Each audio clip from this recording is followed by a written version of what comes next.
There are moments in paranormal history that live outside of time.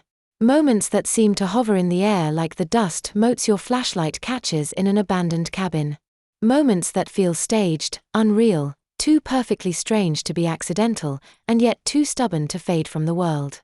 Welcome to Strange, and tonight, we've got a special look at the legendary Patterson-Gimlin film that is either the best proof for, or the most incredible hoax of, Bigfoot's existence. One of those moments happened on October 20, 1967, in a remote patch of forest near Bluff Creek, California.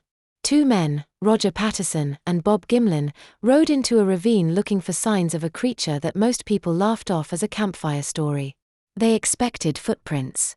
Maybe a snapped branch. A shadow moving in the trees if they were lucky. What they found was something else entirely. Roger Patterson carried a rented 16mm Kodak K100 camera. He had been fascinated with stories of wild men for years. He sketched them, followed reports, and turned every rumor into a personal mission. Bob Gimlin was the quieter partner. A skilled horseman, level-headed, and far less convinced than Roger that anything would come of the search. They followed the creek bed after seeing what looked like fresh tracks pushed deep into the sand. They turned a corner and everything changed. There she was. A large, hair-covered figure. Upright. Muscular. Massive. Walking along the sandbar with a steady, rhythmic stride. Not shambling. Not lumbering. Not moving like anything they expected. The creature looked back once, and in that short glance she became one of the most analyzed faces in paranormal history. Roger jumped off his horse and tried to steady the camera. Horses panicked. Sand churned. The film rattled through the mechanism inside the camera. The creature kept walking, turning slightly toward the tree line. Roger called out to Bob. Bob tried to calm the horses.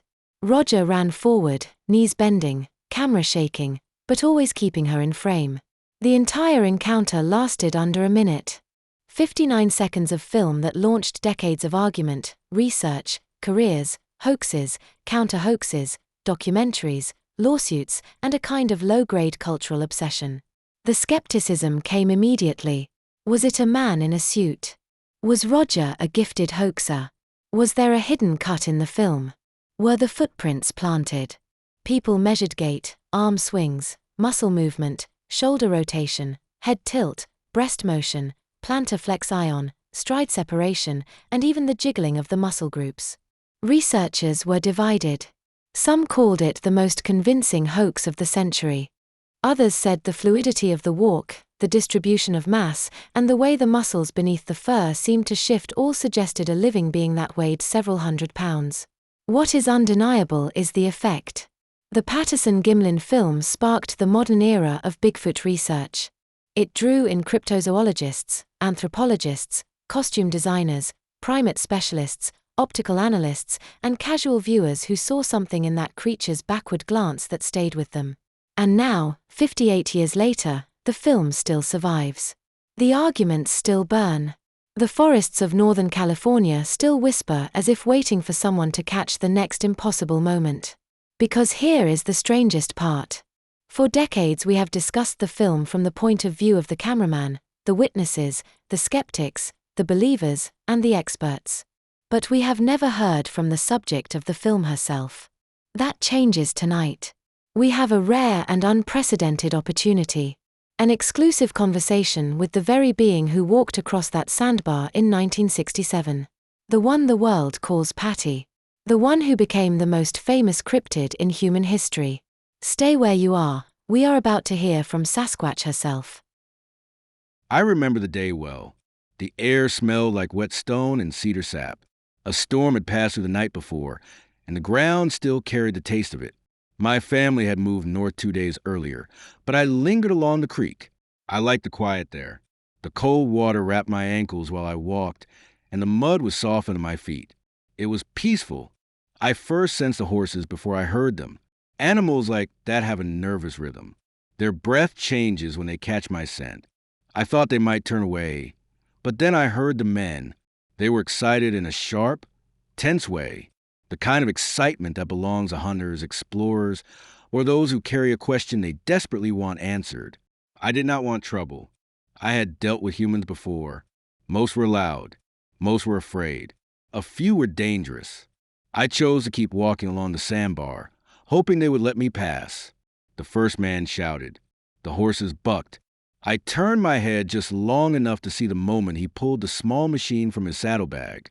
He lifted it to his face. I knew what it was. We have seen those devices for generations. They trap moments. They trap faces. They trap truths. They also twist them. They freeze a moving thing in ways that others can argue over forever. I wondered if I should hide myself behind the trees, but something in me wanted to look. I wanted him to see that I saw him too. I wanted him to know that I was not afraid. The sand was uneven. My foot sank with every step. I could feel the water seeping under the top layer of earth. Each stride pushed little waves into the mud. The air tasted like iron. Someone far away had built a fire recently, and the wind carried the faint memory of that smoke. The man filming me ran forward. I could hear his breath catching. His heartbeat was fast but determined. I heard the other man try and calm the horses. Those horses wanted nothing to do with me. They were right to fear what they did not understand. When I looked back again, the camera shook. I felt the weight of being seen in a way I had never been seen before. Not as a rumor, not as a shadow, not as a set of tracks. As myself. There was no anger in that moment, only curiosity and a little sadness. I knew that once this man carried the image back down the mountain, nothing would be the same. I knew my walk through the forest would turn into a thing that humans argued about. Was I real?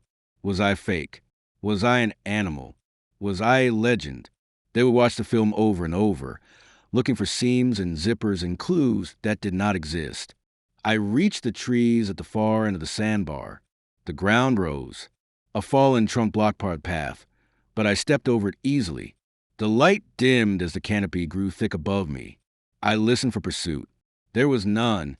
I let the forest swallow me again. I reunited with my family 2 days later. They asked if I had been seen. I told them the truth. They sighed the way our elders do when something inevitable finally arrives. You want to know how I feel about it now? I think of that day as a doorway, a moment when one world brushed against another, a moment caught in a strip of film that humans still cannot decide how to understand. I was simply walking. I was breathing. I was alive in the way all creatures are alive when they believe no one is watching. And now the whole world is watched. That is what I remember.